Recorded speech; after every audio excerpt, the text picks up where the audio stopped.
Welcome back. All right, so news of the day video for all you fine people for your Monday, October 17th. Starting off with Källgren. Källgren has been named as the starter for tonight's game against the Arizona Coyotes for Toronto. They have a game against Dallas on Thursday, and then they go out on the road. They play Winnipeg, Vegas, San Jose, LA, Anaheim, and before they come back home. So this is going to be a busy time for the Toronto Maple Leafs, minus Matt Murray. Källgren may get into some games. The one thing is, they have the back-to-back with LA and Anaheim. I would think that if, and again, this is just the fantasy book inside of it, right?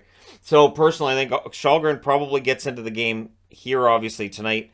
And then I would think one of the games, either the LA or the Anaheim game. Outside of that, there's enough days off in between. They could play Samsonov in the other, maybe 5 starts out of 7. Or 6 starts out of 8, really, when you consider the Saturday game, too. So yeah, Källgren probably won't play a lot over the next couple weeks, but he'll play, and we'll see how he does. His numbers last year, win-loss-wise, were pretty good. Save percentage wasn't fantastic, but again, young goaltender, still developing, and we'll see how things go for him this year. We do understand with Matt Murray, there's always that injury risk, and Toronto has found that out really early in the year. Speaking of goaltenders that are absent, happier reason for Montreal to be short a goaltender tonight. Jake Allen is on parental leave. His wife is set to give birth to their child, so kudos to him. Congratulations to him. They've recalled Caden Primo, and Montembeault is going to start tonight against the Penguins.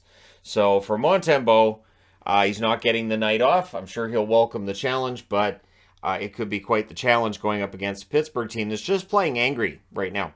Valamaki debuts for the Arizona Coyotes. There's a bit of a catch, though. So what's happened with Valamaki is he doesn't have a U.S. work visa at this stage. But since this game tonight is in Toronto, he can play in that one.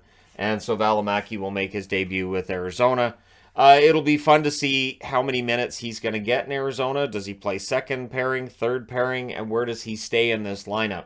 Obviously played his way out of Calgary, but he's young enough that he could have that bounce back.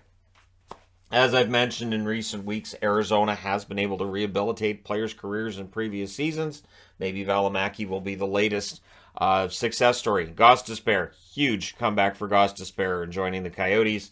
So while we talk about, when players get traded to Arizona or end up in Arizona, like, oh, that's too bad. Some players can do pretty well and make some good money coming out of that experience in Arizona. Tyler Bertuzzi will be out of the lineup for the Detroit Red Wings for the next 4 to 6 weeks with an upper body injury. That's being reported this morning. And that's a blow to a Detroit team that, without Bertuzzi, is going to have to find some other way to get that top 9 together and change around their lines. The good news is Detroit is now a team that has a decent enough amount of depth that I think they can absorb this loss. In previous seasons, I would have said, well, without Bertuzzi, you're going to lose a bunch of games. But I think they can absorb this loss with the roster that's been put together by Steve Yzerman. So I'm actually kind of optimistic that this will be okay, that this won't really hurt the Detroit Red Wings over that period of time. But we shall see, right? He does get a lot of ice time. Bertuzzi does a little bit of everything out there, and so we'll see how their roster adjusts to life without Tyler Bertuzzi on their ranks.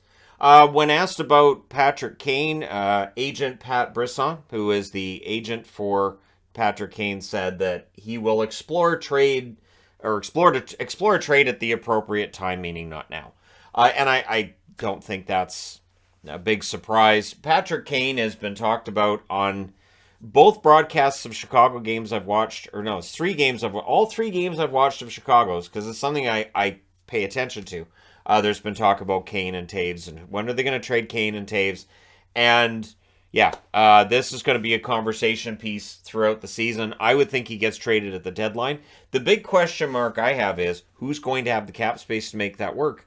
And how is Arizona going to be involved to take on some of that money in order to facilitate that trade? And how many first-round picks could they get at the deadline or around the deadline with the cap money that they've got?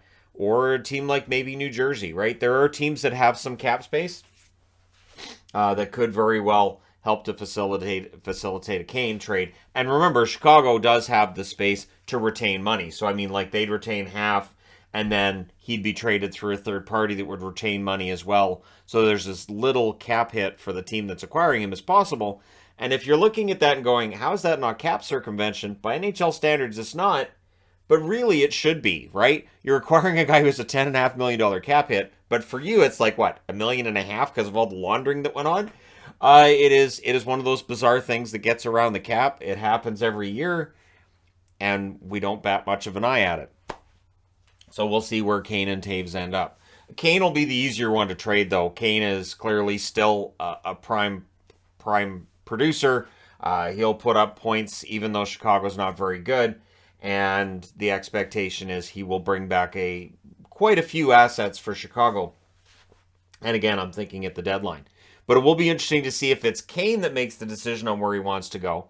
So if Kane comes out and tells Chicago, I only want to go to, and gives them like a list of 3 teams, which would make it more difficult for Chicago to make a trade where they really get the most back that they can. Because you don't have that same bidding war that you do when, hey, this guy's available, who wants him? So we'll see how it works out for Chicago, but this is a big year for the Hawks in this rebuild that they're just finally getting started, right? Crosby. Big week for Sidney Crosby. He is rightfully named the first star of the week.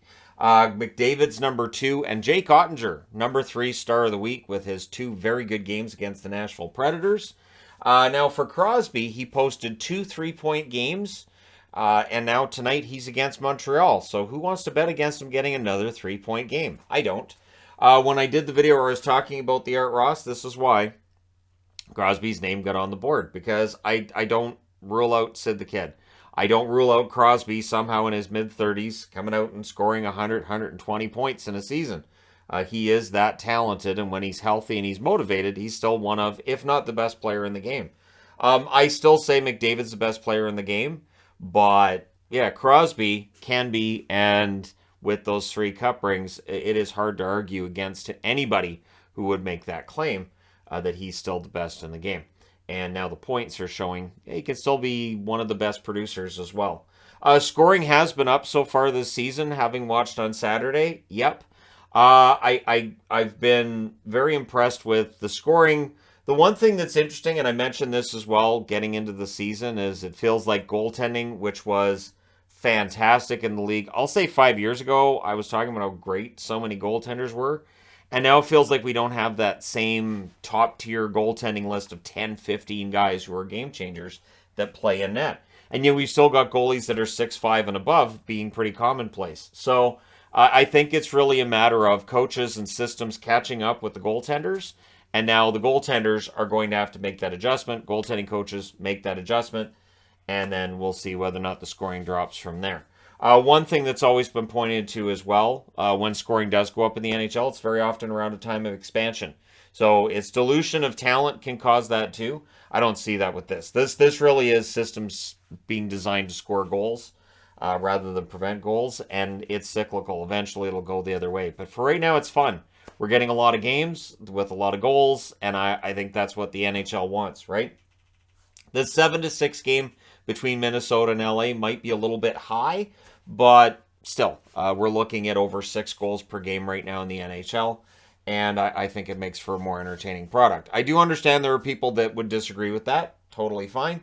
But to me, yeah, I think 6.5, 7 goals a game. I remember those days. Remember them well. And it's interesting, too, to see as the scoring goes up, it doesn't mean the goaltenders are garbage, which is what I've argued looking back at the 80s very, very often. But hey, that's a whole other argument for another time. One bit of news that's out there, and we'll see whether or not this turns out to be accurate, the speculation being that on Thursday, we will see the reverse retros drop. We've already seen leak after leak after leak. I think we know what all 32 jerseys are going to look like now, or at least we have a really good idea. This has been a rollout that hasn't been rolled out very well.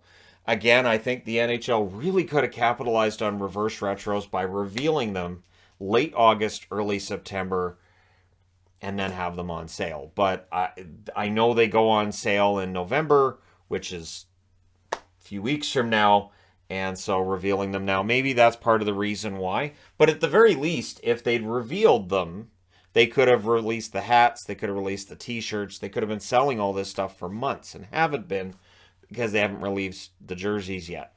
So we'll see. The latest leak would be that there are red Hartford Whaler hats that are available at certain NHL stores, And the speculation is the Carolina Hurricanes are going to have Hurricanes colors with the Whalers logo on it. So red, black, and white, and a Whalers logo right in the middle. So we'll see if that ends up happening. My guess is probably yes, because so far all of the leaks have been accurate. I haven't seen a leak yet that I've found out then after wasn't true, so we'll see if that one's accurate as well. But I have seen renditions of all 32. I've seen speculations on all 32, and it just feels like the NHL probably could have done it a little bit differently. But anyways, there you go. Let me know your thoughts in the comment section below, as always. Don't forget to hit like and subscribe if you're browsing your way through. You just happened upon this video.